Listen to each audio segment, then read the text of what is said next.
नमस्कार दर्शकबिन, दिनभरका देश विदेशका प्रमुख खबरहरू समेटेको नेपाल टाइम्सको टप 50 बुलेटिनमा स्वागत छ। म जिना कार्की। सुरु गरौँ आजका प्रमुख खबरहरू। यमपञ्चक अर्थात् तिहारको तेस्रो दिन आज लक्ष्मी पूजा। आज बिहान घर आँगन लिपोत गरी बेलुकी दीपावली गरी ऐश्वर्य धनधान्य र सम्पन्नताकी देवी लक्ष्मीको पूजा गरिँदै शास्त्रीय रूपमा औँसीपछि गाई पूजा गर्नुपर्ने भनिए पनि कतै आज बिहान गाईको पूजा गरियो। महाकवि लक्ष्मीप्रसाद देवकोटाको 113औं जन्म जयन्ती आज स्वदेश र विदेशमा विभिन्न कार्यक्रम गरी मनाइदिए। नेपाली साहित्यमा 100 भन्दा धेरै कृतिको योगदान गरेका देवकोटाको जन्म लक्ष्मी पूजाकै दिन भएकाले आज जन्म जयन्ती मनाइदिए। तिहारदेखि हिउँदे याम सुरु। तिहार उज्यालोको उत्सव मानेकाले हरेक घरलाई उज्यालो बनाउने झिलिमिलीले मनमा पनि उत्सव लिएर आउने विश्वास। कोभिड-19 को संक्रमणबाट जोगिएर तिहार मनाउन जिल्ला प्रशासन कार्यालयहरूको आग्रह। महामारी तथा शान्ति सुरक्षाको अवस्थालाई ध्यानमा राखी रातको 9 बजेदेखि बिहान 6 बजेसम्म देउसी भैलो जस्ता भीडभाडयुक्त कार्य नगराउन अनुरोध। आज लक्ष्मी पूजाका दिन बेलुकी सकेसम्म कतै पनि लाइन नजाने नेपाल विद्युत प्राधिकरणको व्यवस्थापकीय तयारी। कुनै स्थानमा समस्या आउने बित्तिकै तत्काल नो लाइटको टिमले मर्मत गरिहाल्ने प्राधिकरणका कार्यकारी निर्देशक कुलमान घिसिङको जानकारी। भारतबाट धेरै परिमाणमा फूल भित्रिएपछि नेपाली व्यवसायी मारमा परेको गुनासो। बजारमा देखिए अधिकांश भारतीय फूल प्रतिमाला 2000 रुपैयाँसम्म बिक्री हुँदा नेपाली फूलको प्रतिमाला 500 रुपैयाँमा समेत बेच्न मुस्किल। जलवायु परिवर्तन सम्बन्धी अन्तर्राष्ट्रिय सम्मेलन COP26 मा भाग लिएर प्रधानमन्त्री शेरबहादुर देउवा स्वदेश फिर्ता। 5 दलीय गठबन्धन बारे कुनै किसिमको शंका नगर्न देउवाको आग्रह। नेपाल प्रति छिमेकी मुलुक भारतको सद्भाव रहेको प्रधानमन्त्री देउवाको दावी। भारतीय समकक्षी नरेन्द्र मोदीसँग युरिया मल, हवाई जहाज प्रवेश बिन्दुको अनुमति लगायतका विषयमा कुराकानी गरेको उल्लेख। बाढी पहिरोले ठूलो जनधनको क्षति पुर्याएको सुदूरपश्चिममा डडेलधुरा, बैतडी र बझाङलाई विपदग्रस्त क्षेत्र घोषणा गर्ने कार्यवाहक प्रधानमन्त्री एवं गृहमन्त्री बालकृष्ण खाडको तयारी। भत्किएको पूर्वाधार निर्माणको कामलाई पनि तत्काल अघि बढाउने प्रतिबद्धता। आफूहरूसँग टक्कर लिन खोज्नेहरू समाप्त हुने नेकपा एकीकृत समाजवादीका अध्यक्ष माधव नेपालको चेतावनी। आफूहरूसँग टक्कर लिन खोज्दा कर्णाली प्रदेशमा एमाले उठ्नै नसक्ने हालतमा पुगेको टिप्पणी। 9औं महाधिवेशनमा ओलीलाई जिताएर एमाले पार्टीको दुर्भाग्य सुरु भएको एकीकृत समाजवादीका अध्यक्ष माधव कुमार नेपालको टिप्पणी। ओलीको दम्बकै कारण एमाले केन्द्रीय सरकार र प्रदेश सरकारमा आफ्नो पार्टीको हैसियत गुमाउनु परेको तर्क। नेकपा एकीकृत समाजवादीले पार्टीमा आउन चाहेका राजनीतिक समूह र व्यक्तिसँग वार्ता गर्न 3 सदस्यीय वार्ता टोली गठन। महासचिव बेदुराम बुसारको नेतृत्वमा उपमहासचिव गंगालाल तुलाधर र विजय कुमार पौडेल सदस्य रहेको वार्ता टोली गठन।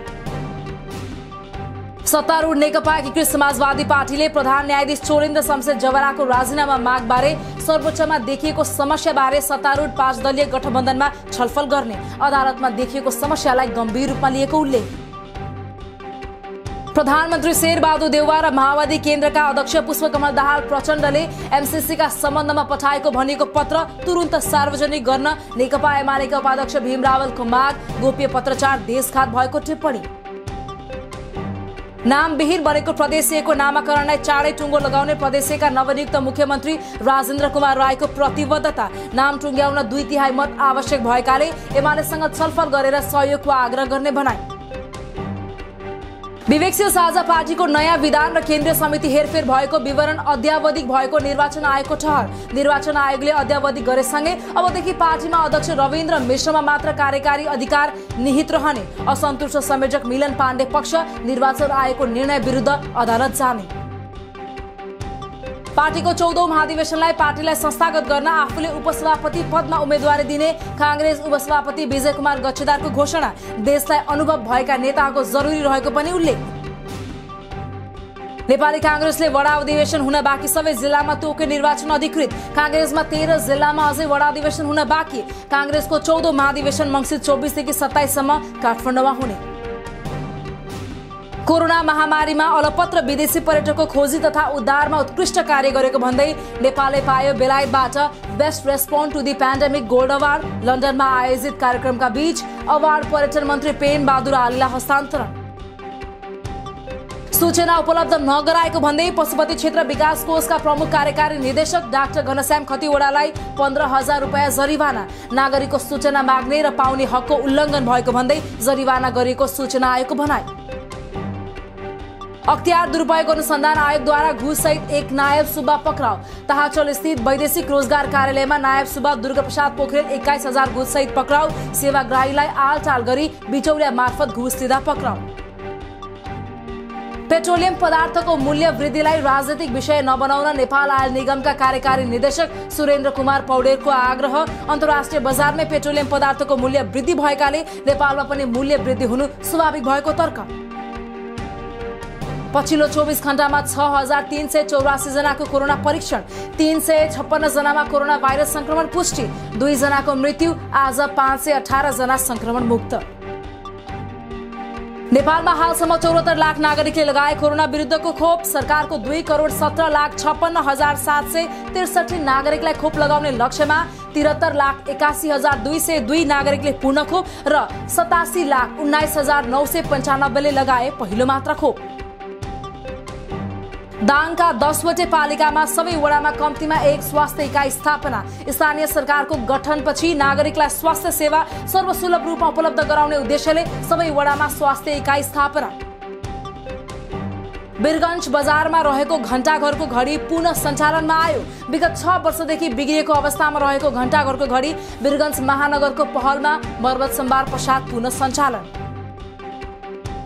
दाङको तुलसीपुर उपमहानगर चैलाईमा मोटरसाइकल दुर्घटना हुँदा तुलसीपुर बनगैका 35 वर्षीय कैलाश भण्डारीको मृत्यु।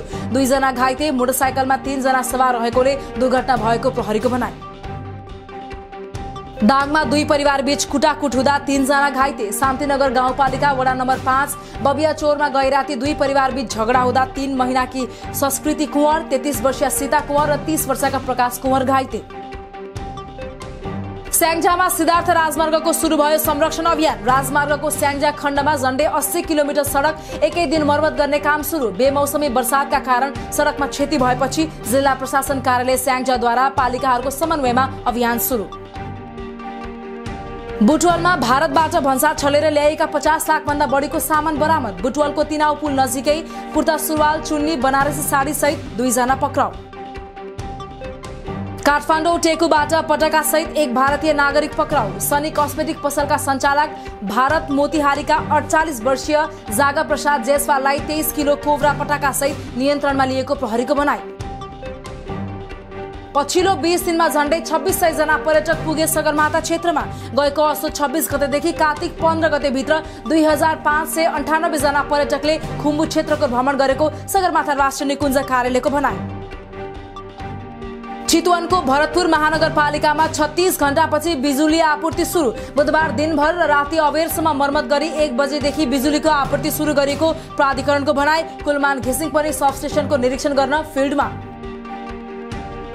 सर्वोत्तम सिमेन्टको शेयर खरिद प्रकरणमा विवादमा परेपछि तत्कालीन अध्यक्ष भीष्मराज ढुङ्गानालाई सरकारले पदबाट बर्खास्त गरेसँगै नेपाल धितोपत्र बोर्डको अध्यक्ष बन्न लबिङ सुरु।